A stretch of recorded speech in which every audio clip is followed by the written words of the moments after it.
Nalaman kong may nangyari sa live-in partner ko at sa best friend ko, hindi lang isang beses kundi dalawa. Napasabi na lang ako nang wala na tayong magagawa dahil tapos na at wala naman ako naramdamang galit sa kanila. Tawagin na lang natin siyang Justin dahil ang letter sender natin ngayon ay isang lalaki at tawagin naman natin Clarice ang kanyang live-in partner. Nakilala niya si Clarice noong taong 2015. Si Clarice ay merong dalawang anak sa una at tinanggap naman yun ni Justin ng buong buo at maluwag sa kanyang puso. Sobrang pabor naman kay Justin na magkaroon ng partner na may mga anak na para wala na daw lokohan na mangyari dahil gusto daw ni Clarice na magkaroon ng buong pamilya. At si Clarice ay merong pinsan na tawagin na lang nating Lorraine na siyang may alam ng lahat ng sikreto at pangyayari sa buhay ni Clarice. Si Justin naman ay merong best friend na tawagin na lang nating Sherwin na sobrang kaklose nilang dalawa ni Clarice. Dahil mga bata pa lang sila ay magkakasama na silang lumaki parang pamilya na ang turingan nila at magkakapatid kumbaga. Isang gabi ay nagkaaya ang uminom si Justin at si Lorraine kasama ang iba pa nilang kaibigan nang bigla na lang siyang magpaalam dahil darating daw doon si Sherwin para siya ay sunduin. Nang bigla na lang sinabi ni Lorraine kay Justin na ayoko dyan sa best friend mo na yan dahil parang hindi ko kayang magtiwala sa kanya. Wala namang iba sinabing dahilan si Lorraine kaya parang nasaktan na lang si Justin dahil best friend niya ang tinutukoy ni Lorraine at mahal niya ang kanyang kaibigan. At noong magkasama na si Justin at si Sherwin ay niyaya pa siyang uminom ni Sherwin ng 2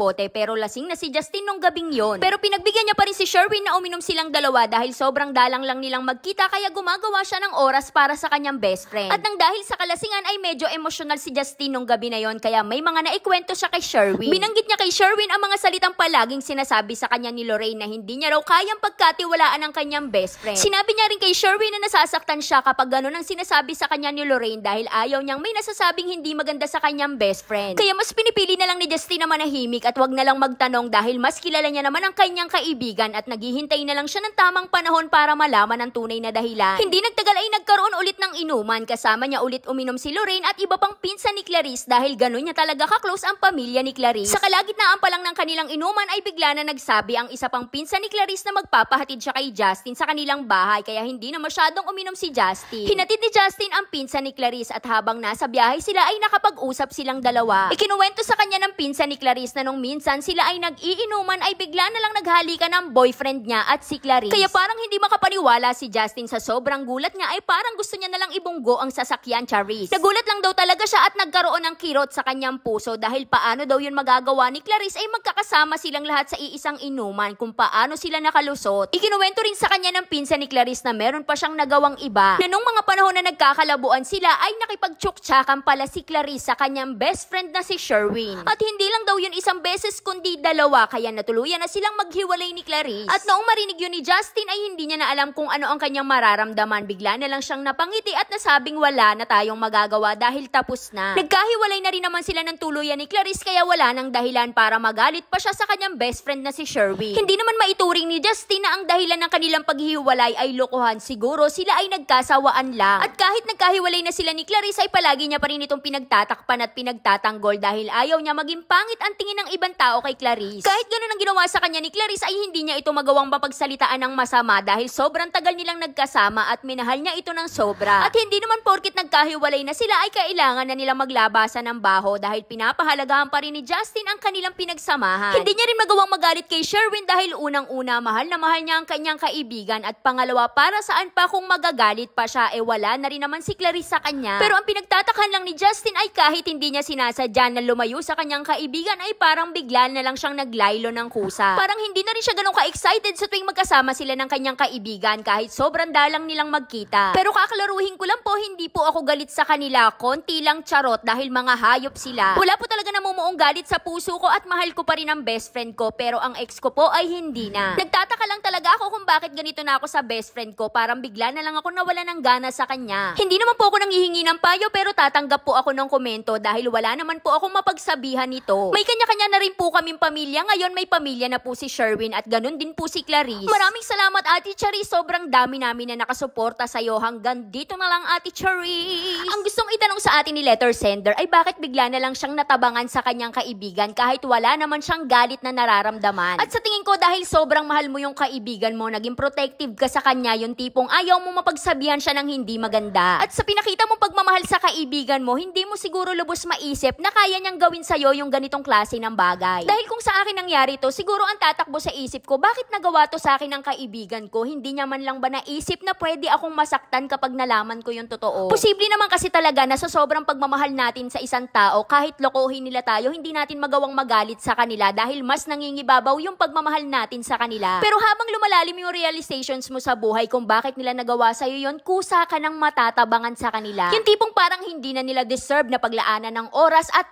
effort para makasama mo sila. Kaya wag kang magtaka kung bakit nawalan ka na ng gana sa kaibigan mo dahil wala naman siyang kwenta. Dahil kung mahal ka talaga ni Sherwin bilang kapatid o kaibigan, hindi niya gagawin yon kahit natukso pa siya ni Clarice. Kaya para sa mga gustong sumulat, dito lang po yan sa ating Facebook page na Say Carp. Huwag kalimutan mag-follow para updated ka everyday. Kaya yun lang. Like and share para alam mo na namin bukas. Bye-bye!